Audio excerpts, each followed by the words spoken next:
नमस्कार बंधुगण जय श्री कृष्ण आपण मानकु आम चैनल को स्वागत जनाउछि हृदय रे सहित आज आमे एमिति एक विषय रे जानिबा जहाँ आपणक चिंताधारा एवं जीवन देखिबार दृष्टिकोण को बदलाई दे पारे। आशा करुछि मोर এই ভিডিওটি आपण मानकु भल लागि थाई पारे।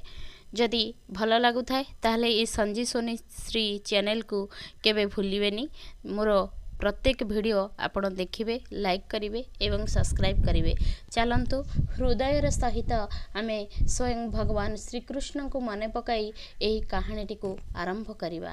आजिर गीता सार कौन ना कर्म ही गुरु आज्ञा। मनीष अनेक समय भाग्य को दोष दे थाए ना कहीं दे ना तार ए कार्यटी हेलानी से भाग्य को दोष देला कि एमिति हेला जे एटा ही मो भाग्य रे थिला, किंतु सेटा ही नुह। केही मध्य परिस्थिति को दोष दियंती आउ केही अन्य लोकों को दियंती, कहती जे आ द्वारा ए जिनसटी हेला जहा फल कि मते आज असुविधा भोग करने को पड़िला। किंतु स्वयं भगवान श्री कृष्ण आमको शिखाई कौन जानिछंती ना आम जीवन रो भविष्यत आम कर्म द्वारा गढ़ा जाए। तेबे आसंतु शुणिबा स्वयं श्री कृष्णकर एक प्रसिद्ध श्लोक। कर्मण्या बधिकारस्ते मा फलेषु कदाचन मा कर्म फल हेतु भूर्मा ते संज्ञोस्कर्माणि। जय श्री कृष्ण जय श्री कृष्ण। एही श्लोकर अर्थ हेउछि आज्ञा तुमर अधिकार केवल कर्म करिबारे अछि, फलरे नुहे।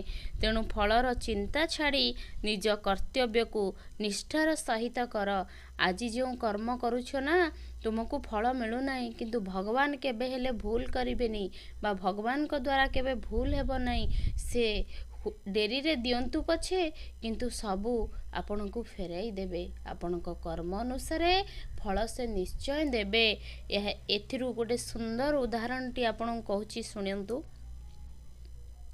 जड़े चाषी बिहन बुणे आज्ञा से प्रतिदिन पानी दिए, जमीर जत्न मध्य निए, किंतु से प्रतिदिन बिहन खोली देखे कि गछ बढ़िला कि नहीं ना देखे नहीं। कारण कौन ना से निज कर्म करी चलुची आ समय आसिले ताकू निश्चय फसल मिलिबो। तेणु आम जीवन मध्य सेही परी। तेणु परिश्रम सत्यनिष्ठा धैर्य सहित काम कले फल निश्चय मिलिबो।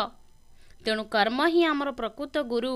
कर्म आमको श्रृंखला शिखाए, धैर्य शिखाए एवं सफलतार बाट देखाए। जदि ये भिडियोटी भल लगी थाए लाइक करंतु, शेयर करंतु। एपरी गीता सार सुनिबा पई आम